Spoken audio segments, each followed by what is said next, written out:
Не, во студиото уште едно подсетување, наша денешна гостинка е професор доктор Виолета Миленковска, која што е редовен професор на Универзитетот Скопје. Професорке, добро утро. Добро утро.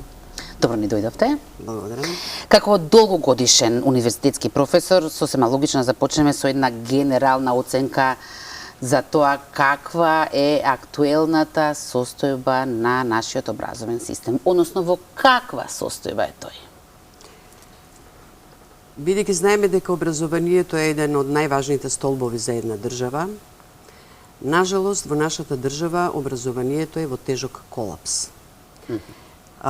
Се нудеа некакви примери, идеи, меѓутоа сето тоа беше безпредметно, без добра концепција, без квалитетна стратегија. И тоа доведе, како например во основното образование, во моментов и уназад веќе подолго време, да немаат учениците учебници. Па да користат некакви скрипти од кои што ќе учат и дополнително да го оштетуваат и буџетот на своите родители. Дека се чувствува онаа ерозија во нашиот образовен систем го покажа и за време на ковид пандемијата. Институцијата образование беше во тежок колапс тогаш, значи на брзина се донесоа некакви концепции за онлайн настава која што не функционираше едноставно, од што нема нашите ученици, поготово во руралните средини, никакви материјално-технички средства. А и наставниците немаа многу искуство. Друго е во други земји каде што тоа е веќе традиција, каде што функционираше и претходно. Се разбира. Онлайн настава. Затоа добивме една слика во тој момент на исплашени ученици, збунети родители, немотивирани наставници и сето тоа донесе до ова што е денес.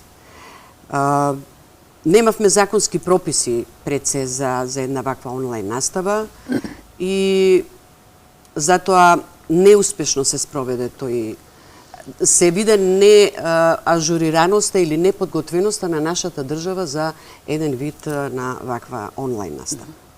Сега, ако велите дека образованието е столбот на едно општество, а столбот е во колапс, што говори тоа за самото општество? Нели она старата поговорка која што важи дека ако сакаме да уништиме една држава, прво го уништуваме образованието. И токму тоа се случува во овој момент, значи ние уништено е нашето образование. И ќе му треба долг период за да може да се ревитализира. Но тоа мора да се најдат стручните лица, оние лица кои што се подготвени да влезат во некакви промени, кои што долги години работеле во образованието, да можат од почеток да започнат со некакви реформи или промени во образовниот систем. Ова што го говорите вие за колку ни е руиниран, колабиран системот, меѓу другото и бројките го кажуваат. Вчера и по медиумите имаше излегоа резултатите од ПИСА тестот, според кој од 81 држави по писменост нашите средношколци се наоѓаат на долното 71-во место. Вие како универзитетски професор ги превземате тие средношколци. Како понатаму со нив? Па знаете како тоа се чувствува и кај нас. Меѓутоа мораме да го земеме и фактот дека голем број на млади луѓе се иселија од нашата држава, токму заради овој колабиран, застарен образовен систем. И податоците кажуваат дека голема е бројката на младите луѓе што заминаа во европските држави, поготово оваа учебна година, само во Словенија се замина 1500 студенти, од кои што 800 се во Љубљана, каде што едноставно добиваат подобро образование и европски призната диплома. Изминативе години сме сведоци на, ќе речем, невообичаени реформи, на реформи, но резултативе ги гледаме од тие реформи. Никој не вели дека не се потребни, напротив, неопходни се реформи, но какви треба да бидат тие? Што е она што подитно треба да се промени за да не оди колата надолу, туку да трне конечно нагоре? Мораат високообразовните институции да имаат своја методологија. Не можам да зборувам за каква методологија имаат, но можам да зборувам за нашиот универзитет Скопје, која што работиме по методологија на квалитетот во работата. Односно, паралелно со наставата тече и практичниот дел, а практичниот дел го црпиме во соработка со бизнис секторот, каде што имаме наши советодавни одбори, од кои што го црпиме искуството од нивните позитивни практики и побарувачките на пазарот, и со тоа правиме една убава комбинација, каде што студентите покрај теоретскиот го имаат и практичниот дел и правиме еден готов производ кој што веднаш може да почне со работа. Колку нашите универзитети успеваат во тоа да создадат кадар кој што е потребен за бизнис секторот? Еве, самите споменавте, заминуваат во Словенија, таму остануваат затоа што си наоѓаат меѓу другото и работа. Да, јас, знаете како, ние колапсот е очигледен. Значи, веќе на наставните факултети имаме се помал број на запишани студенти. Конкретно можем да потенцирам дека на физика оваа година се запишани само 13 студенти. На географија се само 9, на математика 22 студенти. Тоа значи дека имаме млади луѓе кои што не се мотивирани да одат на овие наставни факултети и ќе имаме во иднина дефицит од кадар. Потоа, не знам како ќе се справи државата со ваквиот проблем, кој што навидум веќе започнува да биде голем проблем.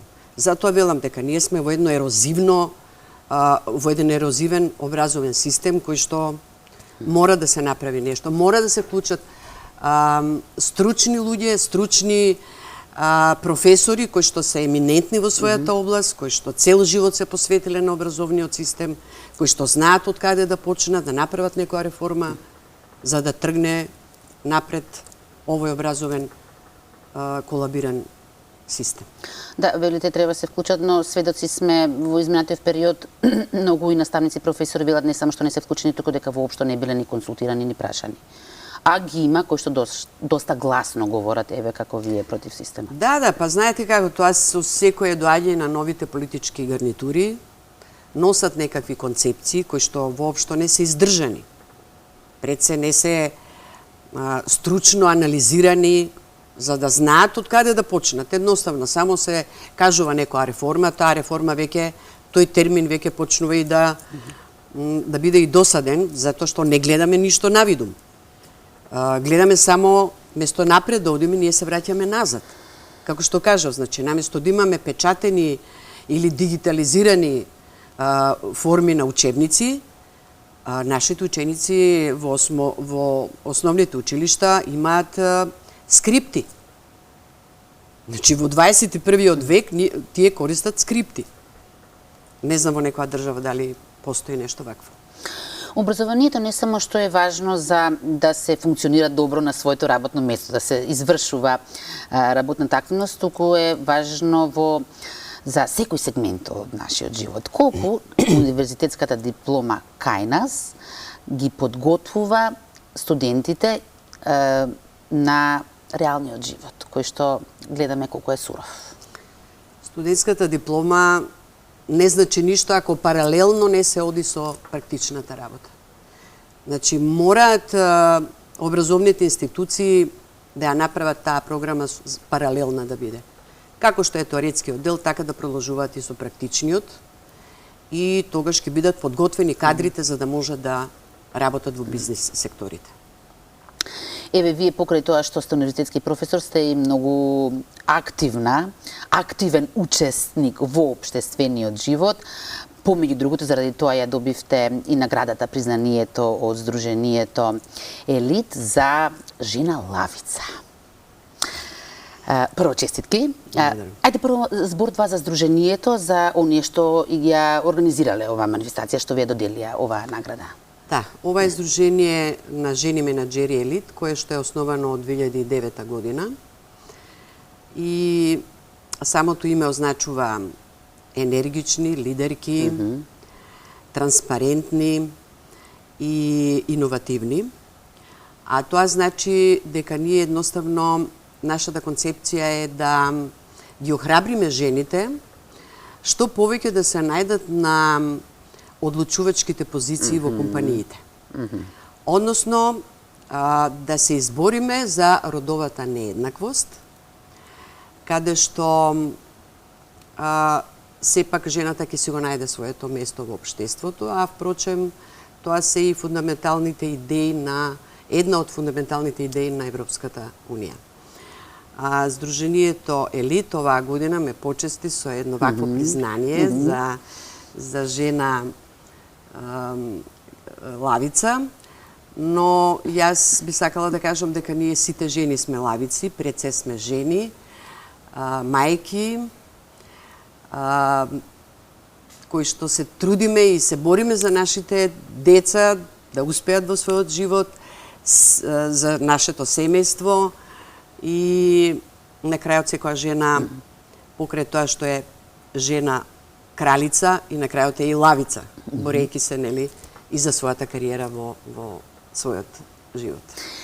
Колку ви значи сега ова признание со оглед на тоа што од една страна признанието е признание, комплимент за досега постигнатото, но и предизвик дека треба и во иднина уште повеќе да се постигнува, така? Да, ми значи многу, едноставно ме направи среќна, ме направи сигурна, ми ја зголеми самодовербата. Би сакала секоја жена да го почувствува овој момент, да некој да ја даде некое такво признание, па макар и усно признание дека е таа жена лавица, која што самиот термин лавица значи дека таа се бори постојано во незиниот живот за, како што набрав, и за своето семејство, и за своите деца, и за незината кариера.